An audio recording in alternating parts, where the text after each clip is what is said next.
book is this? Juggling. That's mine. I'm teaching myself how. You're kidding. I didn't know that. How's it going? Pretty good. Wait a minute, watch. Can you really do it? That's not bad! That is good. Hey, what are you doing this for? No reason. I just thought it'd be fun to learn. And you might have noticed my coordination has improved and my ping pong game is better. I know. Can you show us how? Sure. Here. Great. Okay. You take the cube and you toss it from your open palm into your other open palm. Okay. No, about eye level. Oh, okay. Right. And just make it real even. Wow. This is really challenging my powers of coordination, you know what I mean? Patience. This is harder than it looks. It's gotta be. Gotta practice. Okay.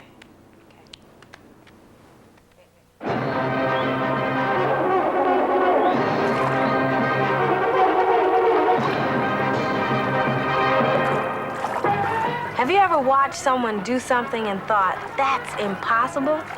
No way I could ever do that. Then you know how I felt the first time I saw synchronized swimming.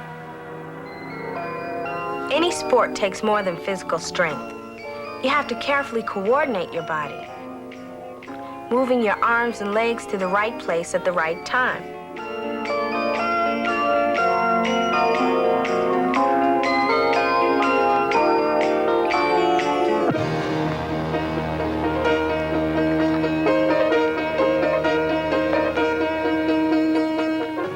And to do that, you have to start at the top,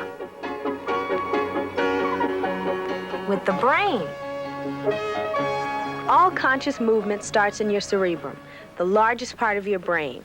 Its right side controls the left side of your body. The left side controls your right.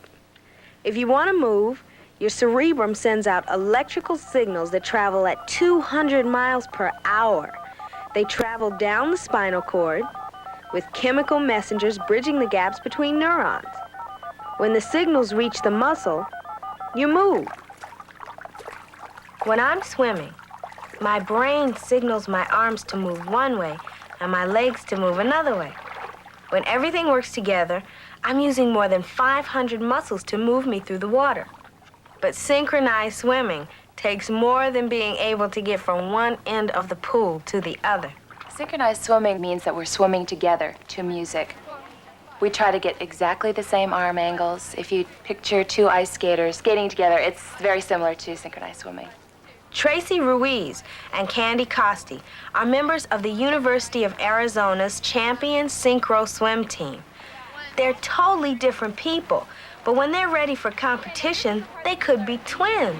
And 5, 1, 2, 3, 4, and 5, 1, 2, 3, 4, and 5, 1, 2, 3, 4, and 5, 1, 2, 3, and 4, 1, 2, and 3, and 4. You said torpedo, I'm like, yeah, and I know what that is. Torpedo means this. It's like, hey, let's do it again. Okay. Okay. Ready, and 1, 2, 3, 4, and 5, 1, 2, 3, 4, and 5, 1, 2, 3, and 4, 1, 2, and 3, 4, 1, 2, 3, 4. That's great. Good. That's great. Good job. Yay, now all we have to do is do it in the water. Yeah. Okay.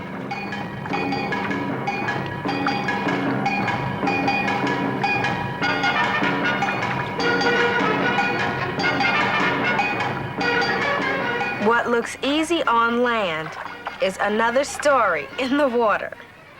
We like to make up our routines ourselves. We pick the music, we get a feel for the music. We like to listen to the music and picture what we're going to be doing in the water. Coordination for synchro swimming, or anything else, is handled by the cerebellum. It gets information from your senses, cerebrum and muscles. Then the cerebellum organizes and makes corrections. Afterwards, you move more smoothly.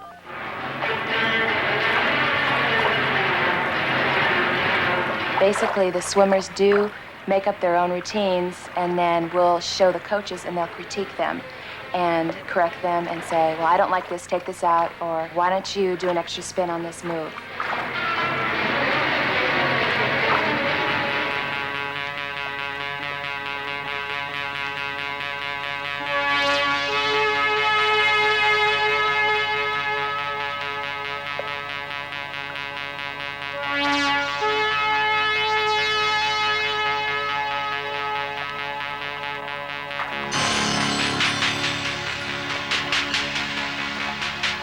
Coordinating 2 is hard enough, but the University of Arizona has a team of 6.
Ashley, my daughter, is 9 months old now. In just these few months, her growth and development have been just amazing. I take Ashley to swim not only because she enjoys it, but because she can learn very freely to coordinate her muscles. It has always fascinated me how the human body grows, how we learn with time to coordinate our movements to a stage in the adult where we learn to perform complex acts which we eventually take for granted. We are taught techniques, we try to perform them, and then through trial and error we learn. And that's what she's doing now. My name is Gwen Marie Molinar. I'm an associate professor at the Howard University College of Medicine in Washington, D.C. My area of specialization is the nervous system. This diagram then summarizes our discussion on the control of our skeletal muscles by the nervous system. As you can see, our muscles are controlled. And we call the study of the nervous system and how it functions neurophysiology. Neuro for nerves, physiology for function. It used to be thought that I chose a career in science because I like finding answers to questions about life. And the brain for me represents the ultimate puzzle. It's composed of billions of nerve cells, which interestingly all interact very smoothly. And the question is, how can this network interact to produce meaningful things? How do we think? Where is memory stored? How do we see? How do we hear? All of these things the brain performs with its billions of cells, and we still really don't know how. Very interesting to study the development of motor skills in infants and early childhood. Yes? I've noticed that a normal child of about 4 years of age can discern the difference between a circle and a square when shown those figures. But when the same child is asked to draw a circle as opposed to a square, they may have difficulty in doing so. Why is that? The brain areas which are involved in the control of motor activities of the hand associated with writing develop far later than the areas of the brain which are involved in the control of visual information. Therefore, a young child, for example, age 4, who can differentiate between a circle and a square cannot readily draw a circle or a square without committing gross errors. I'm glad you raised these questions about development. Howard University is about 115 years old. It has a wonderful tradition of having trained an impressive list of black scholars, and I wanted to be a part of that environment. Students from a variety of countries have been trained at Howard University. Many students from Africa, from Asia, students from the Caribbean, and students from all across the U.S. And so it's a rich interaction of many different cultures, and that's exciting. Howard University was begun in about 1868 for the purpose of training freed black individuals.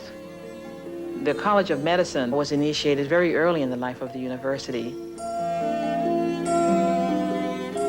Since then, the university has expanded and includes many schools. There's a School of Education, School of Law, School of Engineering, Graduate School, and of course the School of Medicine.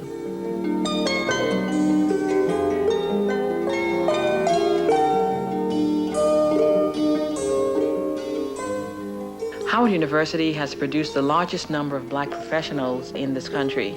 2 out of every 5 black doctors has been trained at Howard. I've always been interested in science from the time I took my very first biology course in high school. And the nervous system is indeed very, very fascinating when one stops to think about how quickly it processes information. It goes very smoothly. All the brain has to do is command an action, and the nerves take over. We have nerves that conduct information as rapidly as 130 meters per second. Actually, the only limitation in our body is how rapidly our muscles can contract, because the nervous system is going very, very quickly. In the laboratory, we can convert the electrical signals of the nervous system into images on the face of an oscilloscope. Well, in today's lab experiment, we're going to be looking at how rapidly information is conducted along peripheral nerve fibers. To me, the complexity of brain function is a continuing fascination. How would we answer that question, or how would we approach any scientific question? When one designs an experiment, if it's a very good experiment, one will get the answer, which will be one little piece of a puzzle. And it's such a joy to be able to place that piece of the puzzle in and see a picture develop. In solving a scientific problem, indeed, we would have to look at... It's interesting to see Ashley's development now. She's beginning to move her fingers independently. Her eye-hand coordination is improving. And she's starting to walk now, too. Though not very well. Every day is so exciting for her. When she awakens in the morning, her eyes just flash with excitement at the prospect of so many things to see in the day and do and taste and smell and touch. It's not just curiosity that prompts these changes, it's the maturing of the nervous system. I hope one day when Ashley grows up that she will be an independent individual, that she will have amassed a wealth of experience, which I hope to help her gain. I would want her to be happy and to enjoy life while finding meaning.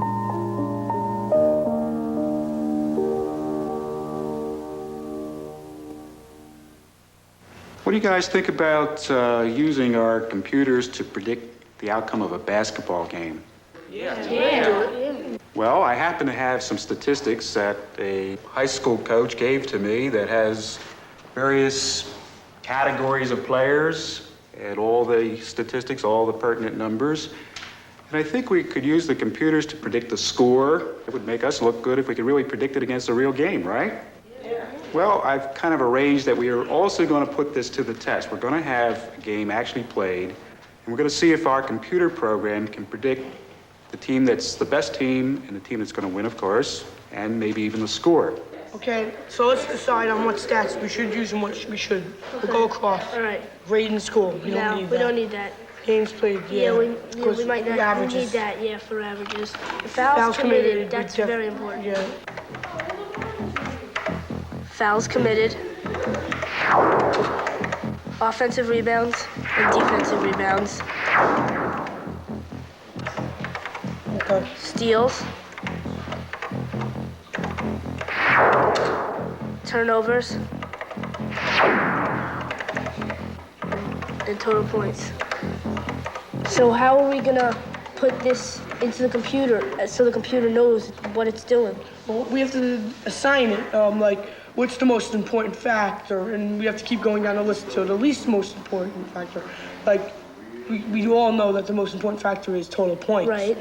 And then for, like, if you're gonna have to subtract, like, for negative factors. You can access it at any time. All right, you guys have to get the bugs out of the... Should we run it and find out?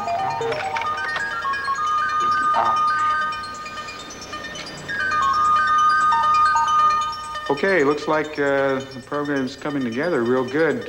Why don't we get together now and pick teams? You want to take player 9 first Yeah, now? player 9 is first because he's the best. We'll pick player 3. Yeah, 3 is good. Okay, why don't we pick player 7? Yeah, player 7 looks pretty good. Yeah, he has the most total points. He's a forward and a center. So we need And here now are the teams selected by the computer kids. Adam Dubner, Chip Casto, Ryan Nichols, Dwayne Jones, and John Meade. Okay, let's see who wins. Uh-oh. Team totals, team averages, Oh, shit. the prediction.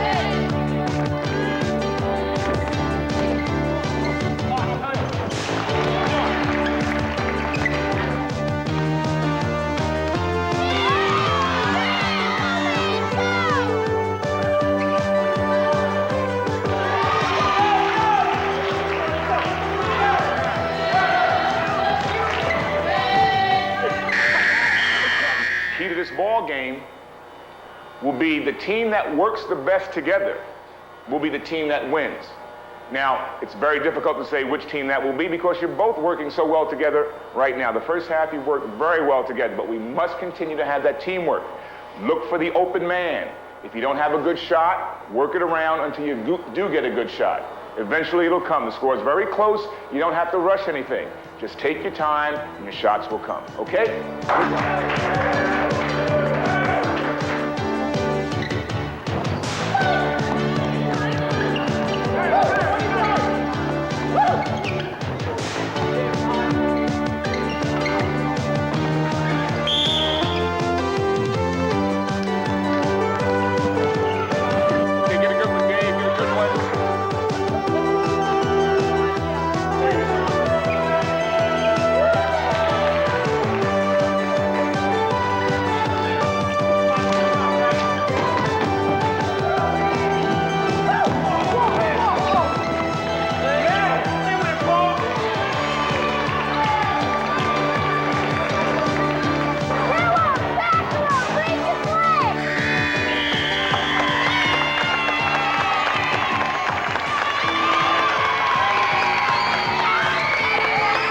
Good job, very good job.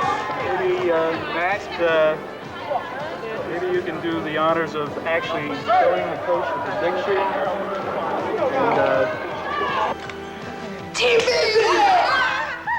Team B was supposed to win the game 66-44. Wow, what a turnaround. The A team won, but only by 3 points. Did you guys take into consideration the size of the players? Size. You had a mismatch on the team. We were definitely smaller. Because the blue team was all small, and we were bigger than them. We didn't have size. We blew it. It didn't come out right. We didn't have... It could have come out a lot better if you took into account some of the intangibles like teamwork, because you can't really put that into a computer, who's a better team player, and the different chemistries that the teams can operate together. You don't know the mix. Some teams don't mix together if you have all the talent in the world. And that kind of stuff you can't put on a computer.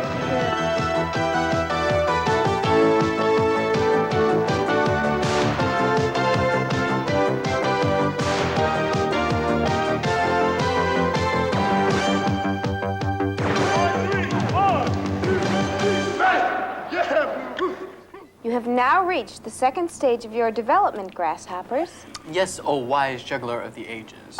What now? 2 cubes. No. 2? You're kidding me. Yes. Oh, well. Okay, you throw one from your right hand.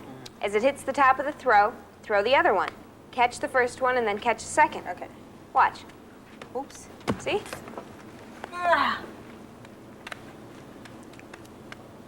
That's good. Whenever there's trouble, we're there on the double. We're the Bloodhound Gang. If you've got the crime, we've got the time. We're the Bloodhound Gang.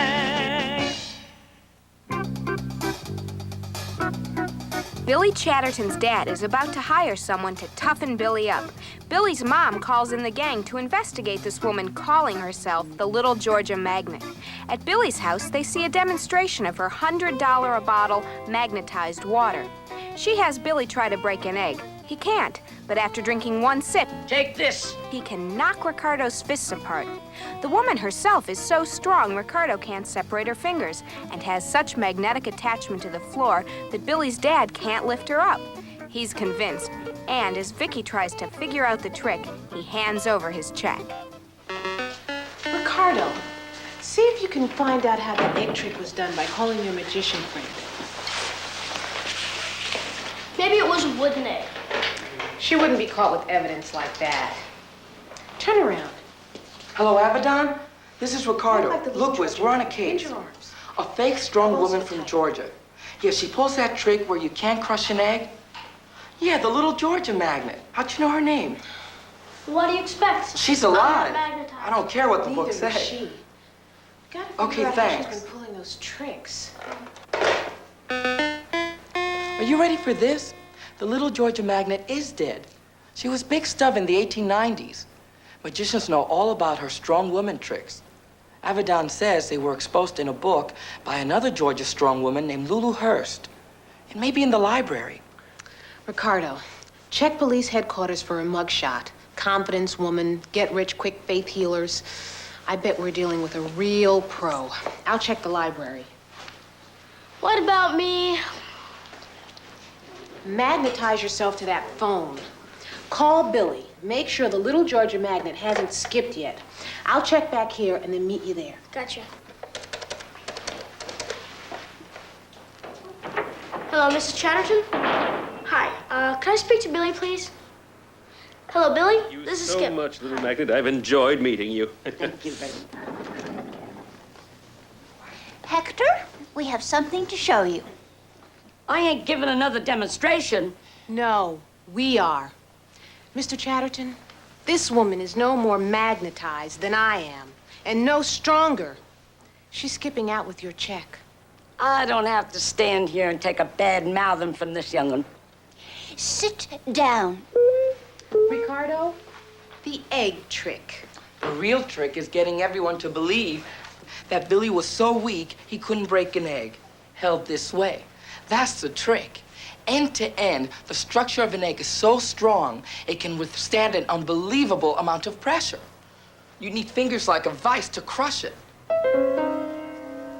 Skip, the fingertip trick. Care to pull apart Skip's fingers? No, of course not. You know, it's just a trick of leverage. Skip is concentrating all the strength of his chest and arm muscles at his fingertips. Magnetized water has nothing to do with it. I don't go in for them cheap tricks. My stuff's the real thing. Mr. Chatterton, the fist trick. If you hold your fist together as hard as you can, Billy'll knock them apart without drinking magnetized water. Me? You won't believe your own strength. Is it okay, Dad? I did it! That's because muscles can work in only one direction at a time. Look, when I hold my fist together, I'm using my muscles upward and downward. I have no sideward power. That's the secret.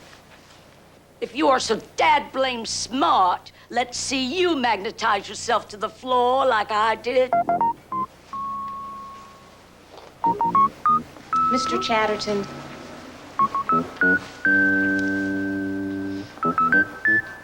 What's holding you down? He's shifted his elbows slightly backward. That throws his center of gravity forward. It keeps his body from being balanced at the elbows, deflecting the force of your lift. Watch what happens when he pulls his elbows in a little. At his center of gravity.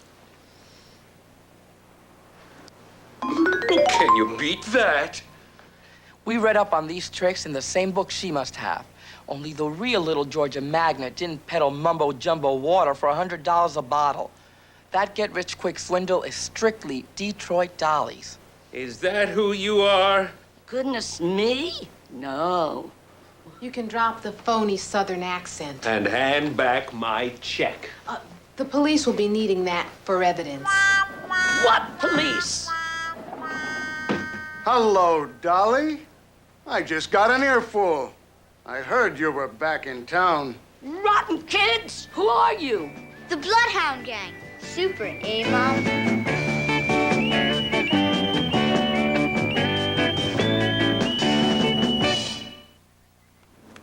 That's great. You guys are doing really well. Whoops. Oh, here. Watch. This is something harder. Okay, Robin. Okay, now, when I say and, drop this, juggle 4, and then throw one to me, and I'll throw one to you, and then keep juggling. No, come on. It's not that hard. Okay, and 1, 2, 3, 4. Good! See? And you just keep juggling. Okay, do it again. Okay, and 1, 2, 3, 4. Oh, that's okay. Oh, my God! I'm trying to go here. Okay. I don't think, okay. And 1, 2, 3, 4. You have to throw it to me. But that's good, that's good. And 1, 2, 3, 4. That's so small. I see yours. We're going to try it now. Just keep practicing. Come on, let's do it. You want to do it? Okay. And 1, 2, 3, 4. Good. That's good. See, you can keep juggling. Great. There's another thing. You can do overhand. You throw it over. Throw it over the outside. See? Great. That's good. You did it. Good.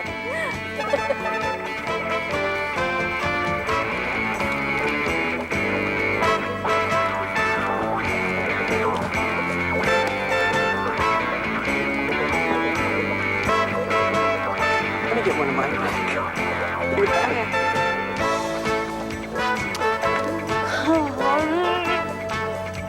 3, 2, 1 Contact is a production of the Children's Television Workshop.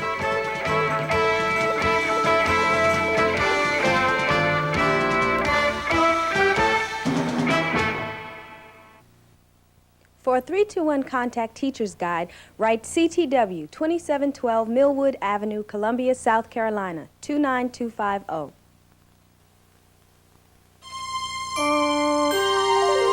This is PBS.